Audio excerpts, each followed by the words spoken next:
Welcome to this episode of Changes Big and Small. This is your host, Damian. Each week, I interview guests or share research to help you make changes in your own life. The focus of Season 2 is on helping you find and pursue your purpose. Today, I'm chatting with David Stone from Fearless, which David co-founded with Gail Hulnick. David is the public face of Fearless. He is a life coach and transformational speaker and leader, dedicated to helping people overcome the anxieties, worries, and self-doubts that keep us all from achieving our highest potential. In 2009, in spite of a highly successful international marketing career, he worried himself into homelessness. Then, fed up with the fear, anxiety, and self-doubt that got in the way of the life he wanted to live, he set out to find a better way. Now he guides others to live fearlessly through books, workshops, keynotes, and blogs. His latest book is Unsubscribe from Anxiety, Opt Out of the Myth That Worry is Required and Take Charge of Your Own Life Now. He is a provocative, inspiring, and disruptive writer, speaker, and change agent. He makes hard topics accessible and helps people enjoy the expansion of their comfort zones. He firmly believes that your parachute can't open till after you've jumped out of the plane. David is a certified trainer in the Jack Canfield Success Principles and a professional member of the National Speakers Association. Welcome to Changes Big and Small, David. Thank you so much for having me. I'm thrilled to be here, thrilled to be chatting with you, and thrilled to be sharing this message of fearlessness with your listeners. I hope to learn some things that I can apply to my own life to be less fearful or to overcome fear. Let's go back in time to start. Fearless is not your first business. It is not. No. What were you doing before this, most recently? Well, many, many moons ago, I started life as an architect and was designing and such. And then because somebody once told me that that was a really good profession and you could make a good living at it, and I'm supposed to like those things. About 10 or 15 years in, I thought, I can't spend the rest of my life doing this. I'm not that good at it and I don't like it that much.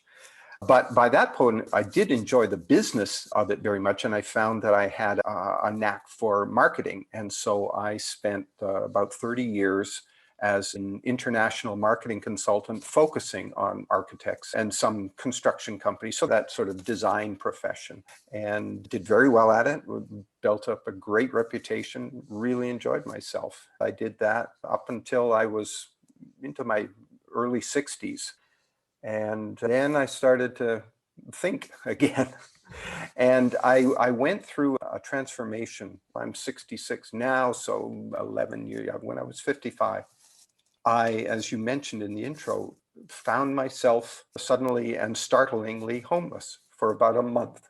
I was actually living in my car. Now, it's fun to say I live in my car because you're a road warrior, you know, the kind that keeps hurts in business. But no, I was genuine. I was going to sleep every night with my leg wrapped around the gear shift. When I looked around, and I was desperate to find somebody to blame because it couldn't possibly have been my fault, the more I looked in the mirror, the more I realized that there was one common denominator among all the events that had led up to it, and that was me. I was the only one present for everything that had happened and all the things that led up to that. So I realized that, okay, maybe it is me. Maybe I'm doing something wrong. That's a very weighty realization, and one that's not very easy for most people. It absolutely isn't. And I have a very clear memory of waking up this one morning. It was a truck stop in North Carolina, not far from where I was living.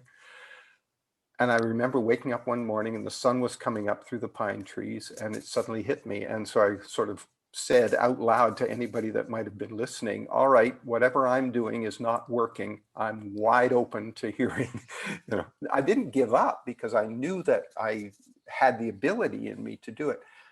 But I had been forcing my way through life. I had been forcing my will upon myself.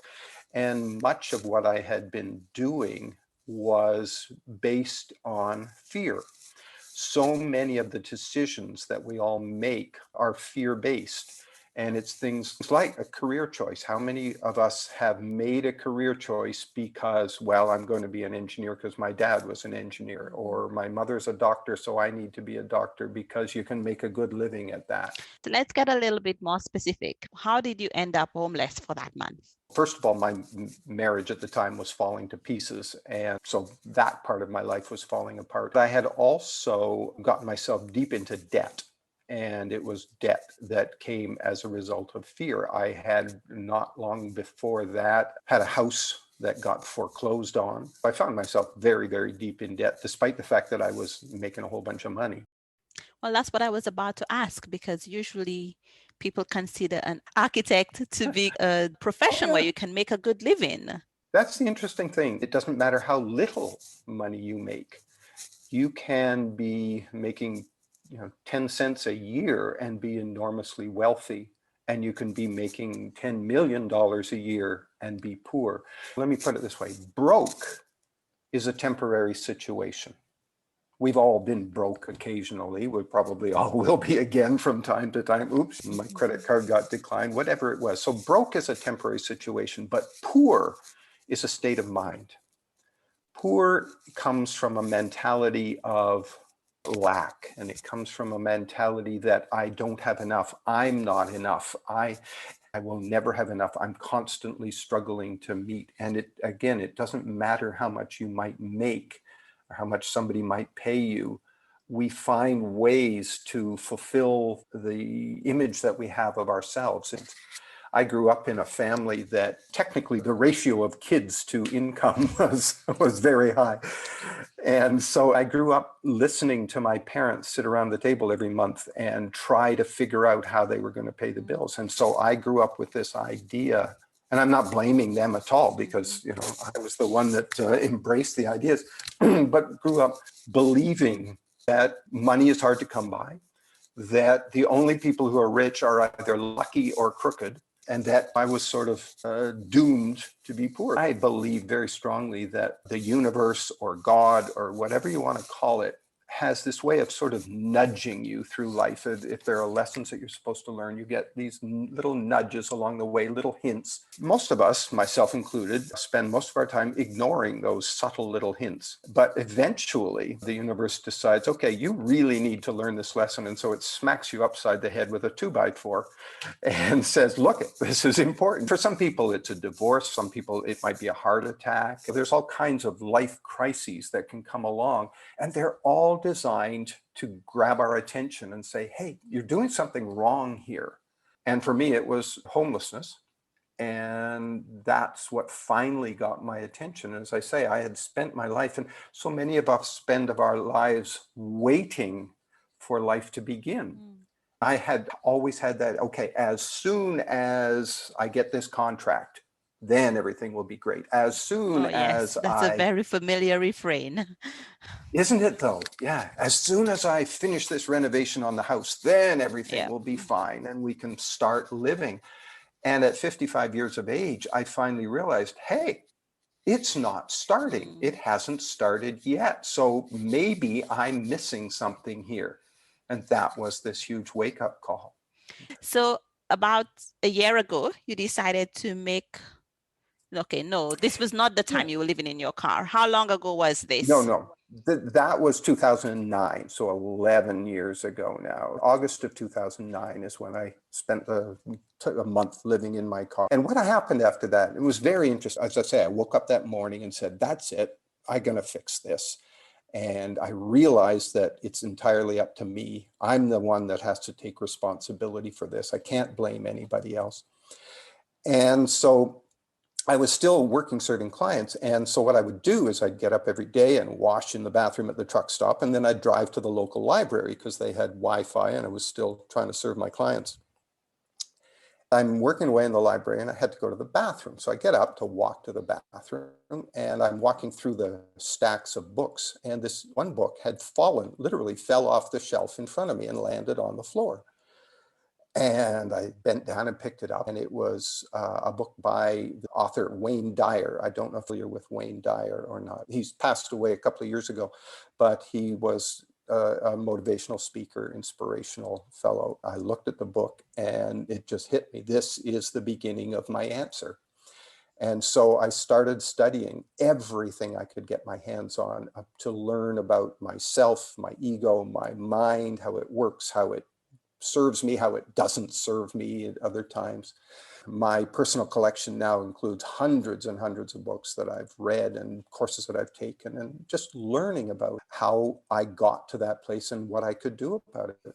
I carried on with my career for another few years. And then a couple of years ago, so that would be just as I was approaching 65, the age when most people say, well, maybe it's time to retire, I started to think, what do I want to be when I grow up? This thing that I've done, it's okay. It paid the bills for the most part. I recovered and I did make good money. Once I recovered and got my finances back in order, everything was fine. I thought, what do I want to contribute here? I'd spent my life teaching people how to sell stuff. And, the good stuff, maybe stuff you needed, maybe it wasn't, it didn't matter. But I thought, what do I want to do? What kind of contribution do I want to make? And so I started doing a lot of meditating and praying and asking the question, what is my purpose? What am I here to do? And as an entrepreneur, because I've been self-employed all my life, the way entrepreneurs ask that question is they say, okay, let's find a hole and fill it. What does the world need? As I asked that question, what came to me very, very clearly was what the world needs is to stop being so afraid of everything. Because that's the transition that I had gone through, as I realized that all my decisions had been made from a position of fear. In a sports metaphor, playing defense, playing to not lose rather than playing to win. And so I realized that that's what the world needs. And I have figured out how not to be afraid. So why don't I share that? And that's when I started iFearless, which is about a year and a half or so ago. And the mission is to help people stop worrying. I guess purpose can take time, but 11 years. I kind of got myself back on track and got my life back together and carried on doing what I was doing. And through that entire 8-year period is when I was studying and learning and all about myself and acquiring the tools that allowed me to now get this started. And so it was 2 years ago that I started iFearless with this mission. This is my full-time occupation, and this is what I love to do. How does being fearful show up in our lives? Oh, many different ways. First of all, as I said earlier, it's in the decisions that we make and in the way that we make decisions. Okay, I need to buy some groceries. Well, now I'm in the midst of COVID. So how will I decide to go about doing that to feed myself? Oh, if I go to the grocery store, I might get sick. If I drive to the grocery store, some idiot car might run into me. If I go to the grocery store, what if they're charging me too much? What if they're gouging for prices these days because things are a little harder to come by? That's the kind of way, and we feel that in our minds and in our souls that we're making these decisions from fear. The way you make a fear-based decision is saying, okay, I will decide to do such and such in order to avoid something bad happening. I'll post on Instagram or Facebook. Fear shows up when our first thought is, will my friends like this? What will people think about me if they see this post that I've made? As opposed to, this is my expression of myself. I feel compelled to say this to the world. That's a joy-based decision. And those two are opposites. Fear is the opposite of joy or love. Oh, interesting, because actually what I was wondering is if fear is the opposite of courage. So what is the relationship between courage and fear? That's an interesting one, because courage can be a fear-based response. And this may seem counterintuitive. When we look at people that we think of as courageous, let's get silly and look at all the movies. We've got all these action figures. We got Captain America and we've got Iron Man and we got all these people, James Bond, if you want, who come across as courageous and fearless. But more often than not, when we look at those ones, they've actually got nothing to be afraid of because we all know that they're bulletproof or they've got bigger guns or they've got, thicker armor or whatever it is. So we know that they're going to be fine.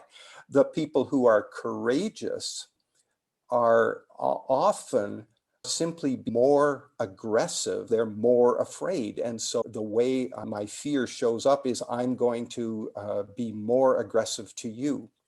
And this shows up in wartime a lot. This is particularly, unfortunately, true of men because men were brought up and socially conditioned to be brave and to be courageous. And you never show that you're fearful at all. You never show vulnerability.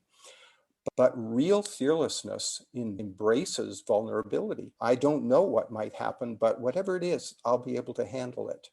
Not that I will be victorious and defeat anything, because courageous involves defeating something else. It's not a war, and love and joy are the opposite of fear. Fear is a lack of love. Fear says something bad is going to happen to me. Love says nothing bad can possibly happen to me. As you speak, the other word that is coming to mind is resilience. Yes. And that is very much part of fearlessness because a person can live fearlessly. Stuff still happens to you. Stuff happens to me every day that I'd rather not have happen to me. But go back to your question of how does fear show up? Fear shows up when you wake up in the morning dreading the day ahead. Wake up in the morning worried about what might happen and worried about bad things that are going to happen to you. A joyful person wakes up in the morning and says, yes, who knows what's going to come along, but whatever it is, I'll be able to handle it. And if it knocks me down, that's okay. I'll be able to get back up again. And that's the resilience that you just mentioned. And I know you also talk about the relationship between fear and anxiety and worry. How does fear become anxiety or worry? Does it become anxiety and worry? That's a really good question. And that's sort of the beginning of the path to fearlessness because fear is a very useful biological response to a real and present danger. And it was built into us millions of years ago when the saber-toothed tigers were chasing us for dinner. Today it shows up, if you're walking along the street and you step out in the street and you look to the left and there's a bus coming at you, you will have a fear-based response. Adrenaline will pump into your system, the cortisol will pump into your system, your breathing will speed up, your heart rate will speed up. All that is in order to prepare your body to take instant action to remove you from that fear. And so you see the bus coming, you say, ah, and you jump back to the curb, and it's fine. The emergency has passed and your heart rate goes back down, your breathing goes back down, and all the rest of it. So that's what fear is, and it's very, very useful.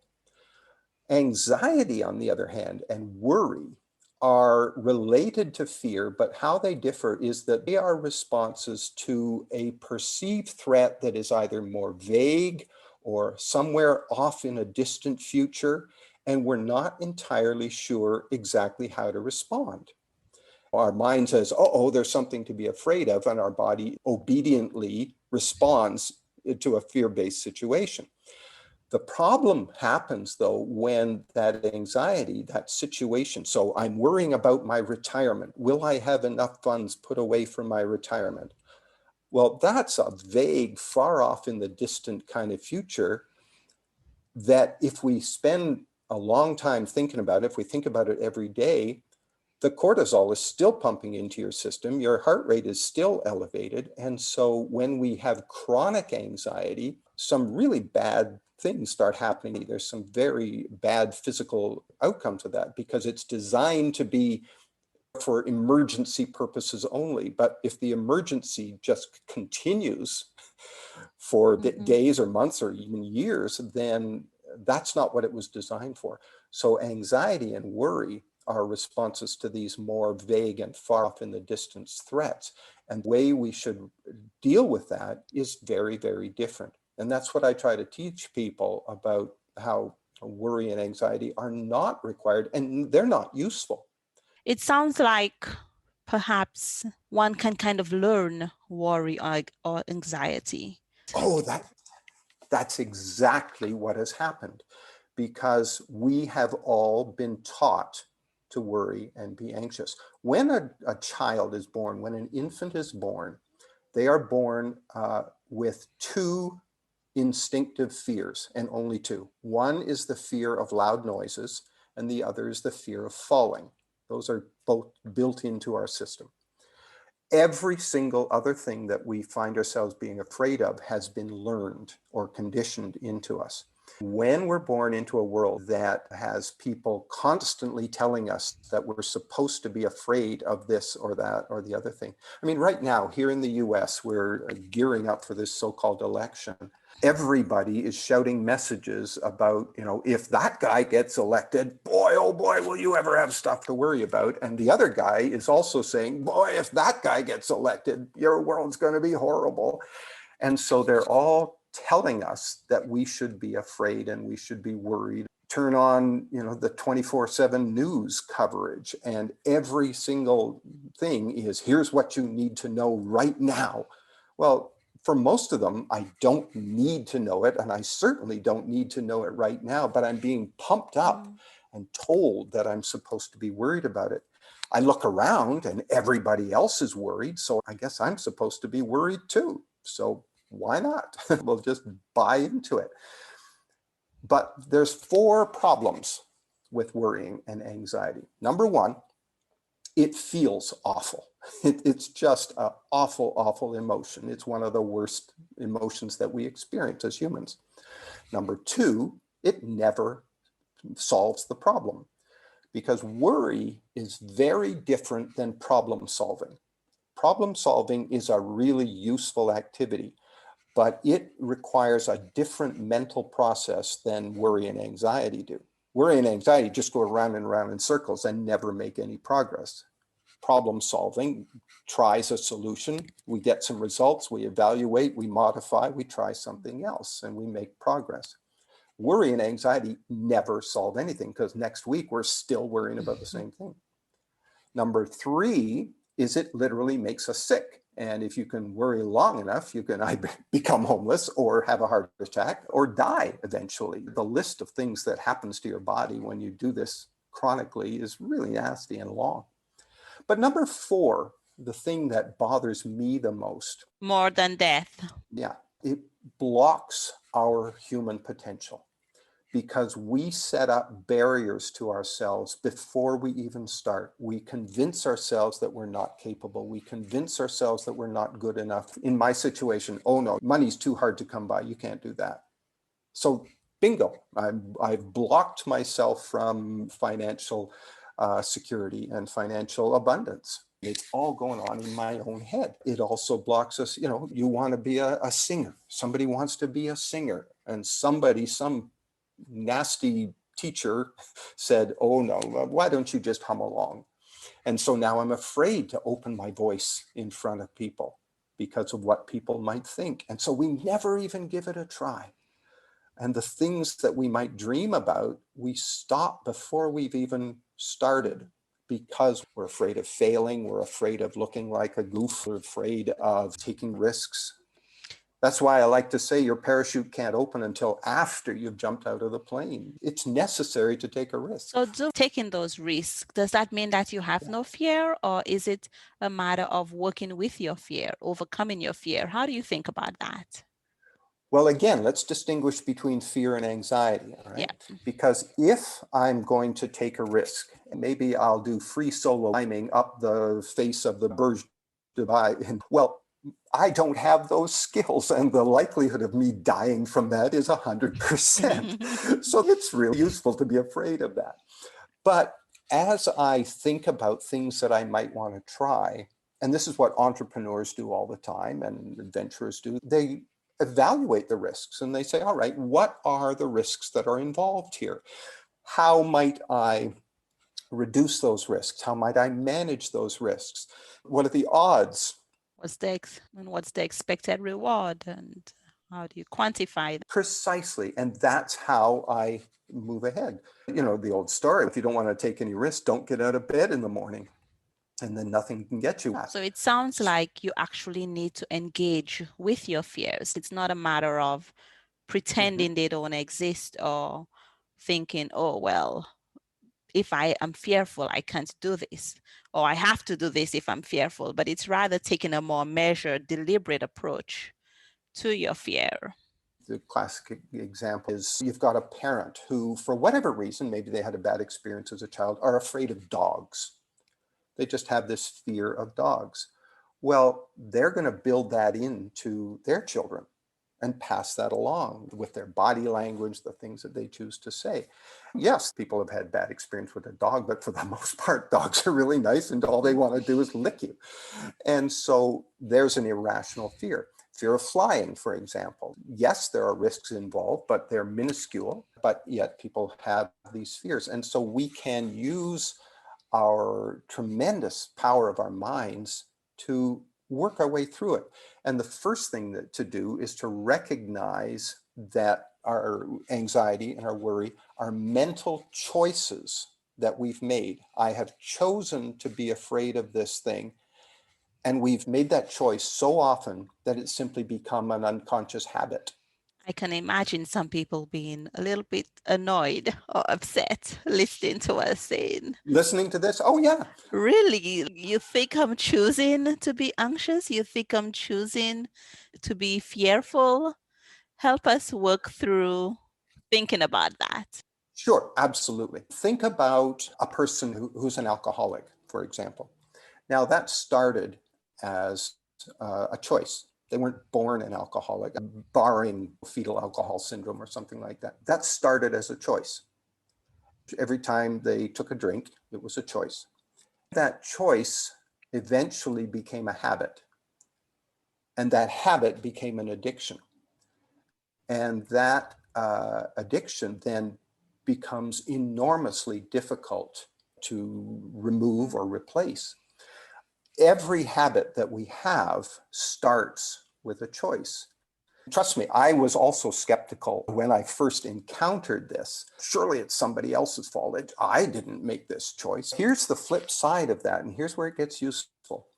If I say that this fear is not my choice, this fear is as a result of some external circumstance that's beyond my power to control, then I surrender any ability to get rid of it. That's right. Because the ability lies in somebody else's hands. And until that person or that circumstance decides to change, I'm helpless.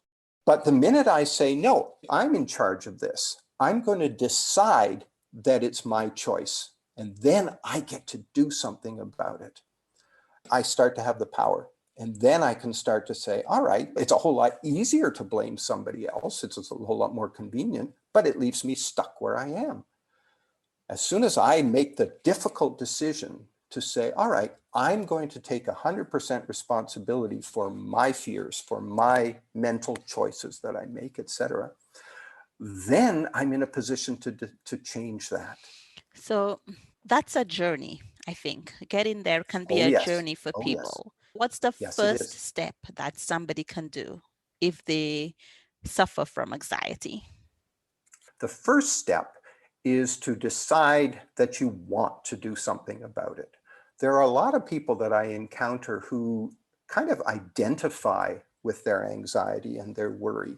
It serves us definitely in some way. I think this is where there is often this dichotomy.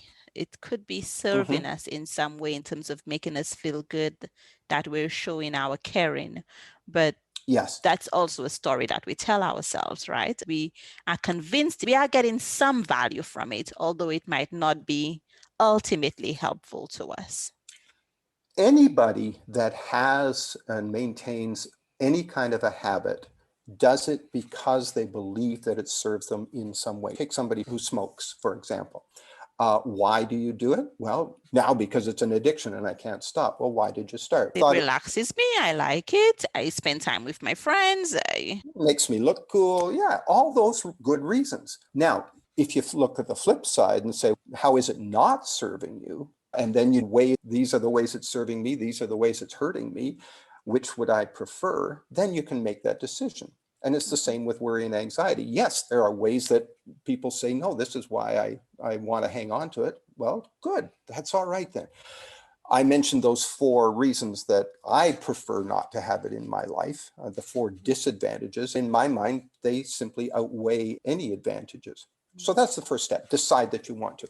The second step is to get to know anxiety really, really well. I hear people say, but I already know it. I know it far too well.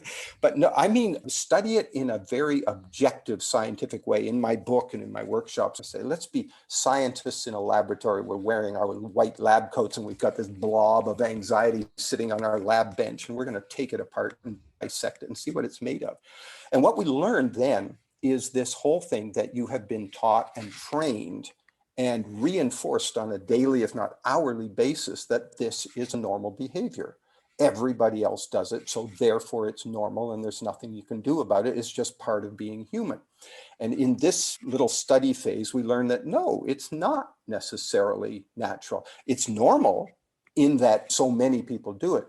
But obesity is also normal, and underfunded schools is also normal. So many things are normal that aren't necessarily serving us.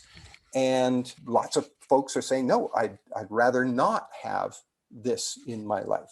So we can make that decision and say, all right, it might be normal, but I don't want it in my life. Thanks very much. So that's the second step. The third step is to make the really important decision that I will take 100% responsibility for everything that's going on in my life. And that means I will never again blame or complain. I won't blame the government. I won't blame the weather. I won't blame my boss. I won't. Never again, David. Never again. That's a tough one. And again, that's another habit because it's so much fun. But again, it doesn't help me because as long as it's somebody else's fault of what's happening to me, I'm completely powerless to change that. And if I want to change it, then I'm going to have to take back the power. Now, there's a lot of situations that we find ourselves in that truly are not our fault. So that's exactly what I was going to ask about. Sure. I mean, so what do you do then? Well, the one thing that you always have control over is your attitude. The great example of this is the writings of Viktor Frankl. Pre-World War II, he was a psychiatrist in Austria. He was Jewish, and he was captured by the Nazis and sent to a concentration camp, along with millions of others. He decided in that moment that he would not allow those circumstances to defeat him. He wrote a book afterwards, this famous book called Man's Search for Meaning. And basically what he said is if you have meaning and purpose in your life, there is nothing that anybody else can do to you that will cause you to collapse. No matter what the circumstances, they can chain you to a wall. You can still choose the thoughts you're going to have. You can choose your reaction to your circumstances. I live in the south part of Florida. We have hurricanes fairly regularly. It's pretty predictable. And it's amazing how many people in this area, when June, July, August, September start around, they're just freaking out. Oh no, it's hurricanes. What are we going to do? You could move, if you don't like it. Number two, hurricanes are wonderful because you can see them coming from far off. And there's some things you can do to prepare. But to allow that situation to put you into this state of unhealthy anxiety doesn't really help anything. So I can say, yeah, hurricanes come along. And when they do, I will cover up my windows. I'll take all the patio furniture off the deck. I'll prepare as best I can. I will have a kit ready in case the power goes out, or I'll evacuate if I have to. Getting worried and anxious about it doesn't serve. All it does is make me feel awful, and it ruins my health. So again, this is where I'll use problem solving to change the situation. But if my circumstances are such that I can't control and they're just nasty, well, stuff happens. And getting upset about it doesn't help in the least. You're right. It is a journey and it takes training. I've spent 10 years retraining my mind to have this kind of response rather than the anxiety response or the blaming response or the complaining response. So, for somebody who's listening who may be new to this, or they're somewhere along the journey, but they're not quite there yet, Yeah. what's something that they could do? Do you have an invitation or a challenge for listeners of something that they could do to take that first step? Well, absolutely. I mean, we have a Facebook group and it's called Fearless Living and Growth Society. And there's a free Facebook group where we talk. I put out all these tips and stuff out there on the Facebook group, and people are helping each other and reinforcing to each other that it is in fact possible. The first step is to recognize and say to yourself, yes, I can do this if I want to. I can stop worrying. It is in fact possible. So you want to start searching out like-minded people. One of the pieces of advice I give is quit the complaining club. We all know those people. They walk into their room and you say, hey, how are you doing? Oh, it's terrible. You know, it's raining and it's supposed to snow tomorrow. So Yeah, and maybe every time you come up with a complaint, you can think of something positive to follow. Try to exactly. encourage yourself, try to Yeah. train your brain to see something positive That's a as good one. well. Here's another one. We are our own worst enemies. We beat up on ourselves terribly. And along with worry and anxiety comes self-doubt. I'm not good enough. I don't measure up. What are people thinking of me? And so a great little exercise to do is to remind yourself of victories, accomplishments that you've had in your past. And here's one aspect of it. Think back to a time before you were 18 years old and think of 5 things that you did back in your youth that you were really proud of, that you thought, wow, that was cool. Maybe you wrote a poem and read it in front of the class. Maybe you were in sports and won a ribbon or something. Maybe whatever it was. I've always loved mechanical things and cars and stuff that go. And when I was probably 12 or 13 years old, I built myself a little go-kart. My dad had a garage and he had an old lawnmower engine and bits of wheels and, and I just cobbled this thing together. I'll never forget the day that it actually ran and I'm bouncing across the front lawn. I was more shocked than anybody that it actually worked. And I was just so tickled with myself. One of the elements of fearlessness is self-confidence. And self-confidence starts with self-esteem. You have to think well of yourself. You have to believe yourself to be a worthwhile human being. And in order to do that, we want to remind ourselves regularly of things that we've done that are worthwhile. I did a workshop some time ago and there was a woman there and we went through this exercise, 5 things before you were 18. She could not remember a single thing that she had done before she was 18 that made her proud of herself. Oh. And I thought, how sad is that? I coached her a little while and she finally said, oh, I remember. She used to be a competitive swimmer and remembered an event that she competed in and she won a medal of some sort. And the way her face changed when she remembered that and suddenly realized I'm still that person. I'm still that person who is worthwhile, who can accomplish things. It was wonderful. It just brought tears to my eyes to see her emerge like that. And she walked out of the workshop that night. She says, my shoulders aren't stiff anymore. And it just felt so good. So do the one before you were 18, but then move on and say, okay, now 5 things when I was in college or when I got my first job, and 5 things, when I first started having a family, 5 things last week that I did. And we remind ourselves. Does it have to be something where it was an award? Something that comes to mind is that when I was, 11, 12, I would invite the neighborhood children and make lunch for them. That's whenever my wonderful. grandmother. That's exactly perfect, because no, it doesn't have to be an award. It can be, I had a wonderful conversation with my sister or a friend, and I was supportive. I was there when they needed me. So it's anything that brings up positive emotions or positive memories and feelings in your body. Anything at all that makes you feel good about yourself. Okay. We need to practice feeling good about ourselves because there's so many things that go on that make us feel just awful. and savor it, because I think some people think that it's prideful for me to be thinking that way. This is another way we were trained. Exactly. Don't get too big for your britches. You're getting a swelled head, you know. They have a great saying in Australia and New Zealand. They call it cutting down the tall poppies. It's the way all of us use to chop anybody else down. And what a horrible thing to do. Why don't we build each other up instead? There's a difference between self-confidence and arrogance.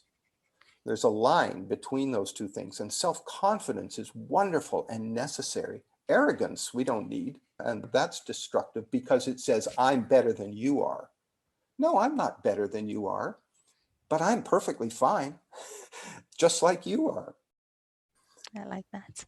So let's say somebody is doing this challenge and then they're ready for the next level. I know you've read a lot of books. What's one book that you would recommend to listeners? Well, sorry, you fed right into there. One book that I would recommend is my own book, Unsubscribe from Anxiety. Okay, that was a poorly worded question. Of course, there is your own book. If there is another book that is not your book, because I fell right into that one. But I was reading your blog post today and I noticed that you reference a lot of other books. Oh yeah, I'm a big fan of Wayne Dyer, spelled D-Y-E-R, Dr. Wayne Dyer, who passed away a couple of years ago. There's one of his books that really stood out for me. My copy of it is so marked up and dog-eared and notes in the margin. It's called The Power of Intention. And basically what it teaches us is how we can start being in control of our own lives.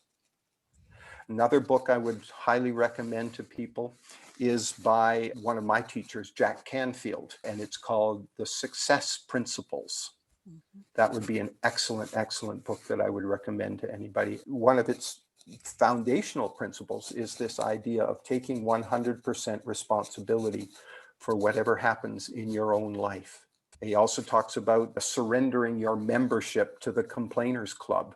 We often find ourselves surrounded by toxic people, whether it's in the workplace or whether it's social, and they pull us down. They drain the energy out. When we've spent some time with that person afterwards, you just feel exhausted, and they literally do suck the energy out of you. I don't have room in my life for those people. My energy, my joy is far too precious to spend time there. So I seek out the ones that lift me up. And I tried my best to do the same for others. I want to be somebody when they've left time spent with me, I want them to feel better than they did when they arrived. One of the hard things is very often we'll discover that family members are toxic. And it's a great saying that I've read recently, and it's toxic people are still toxic even when they're disguised as family. We can all relate to that because we all have family that are just wonderful. And we all have some that maybe not so much. And so those are some of the steps that we want to take. Now, and you can get it out of your life if you want. There is so much wonderful information and advice and steps and actions, and I'm really excited about all of the actions that you shared with listeners that they can do from this very moment. So thank you so much for that. My pleasure. As you can tell, I get excited about it because the way it feels to live without that is so good. I mean, imagine that your fairy godmother came down, waved her wand, and suddenly you were incapable of being afraid of anything anymore. Now, she didn't make you rich. She didn't make you look like Jennifer Lopez, Brad Pitt. She didn't give you an IQ of 160. The only thing she did was make you be unable to be afraid of anything. What would you do? What would you try? That's what this feels like. You wake up every morning and think, yeah, I can do that. I can try it. And I don't have to say, oh, what might happen? No, go ahead. Think of that fairy godmother. You are no longer afraid of anything. Wow. I've got That a is long list of magical. things. Yeah, it really is. That is magical. Hmm. David, where can people connect with you and learn more about your work? You do lots of great Yep. posts. You're very Thank you. active online. Tell us about some of the materials you listeners can The access. best place is to find us at our Facebook group, our free Facebook group. It's called Fearless Living and Growth Society. So just go on Facebook, type that into the search and it'll be right there. We would welcome you to come and join us. It's relatively new. It's only been up for a couple months, but our membership is building. We're going to share all kinds of these tips and techniques with people there. And we encourage other people too. Like you said, people might not be ready to believe that it's a choice. That's okay. We'll coach you and show you how it is, and no obligation. Nobody's pressured into anything. I mean, that's a whole fear-based thing. You got to do it my way. No, you don't. So that's one place, and probably the best place is we have a website, and it's www.i-fearless.com. So i-fearless.com is our website. And those links will be in the show notes as well. Okay, so that's listeners wonderful. can also find them there. Thank you. Well, I really grateful. Appreciate you taking time from your day to chat with me today. Oh, the pleasure is all mine. I'm just so delighted to share these ideas and to help other people. You are very full of energy. Thank you. I hope you've been inspired by this episode of Changes Big and Small. I invite you to leave a 5-star review for the podcast for any of the episodes that you truly enjoyed. You can leave the review wherever you listen to Changes Big and Small. Every week, I share additional resources in the Changes Big and Small Facebook community. Come join us and invite a friend that you think will also benefit from encouragement and support. Remember, change begins with one small step. Have a great week.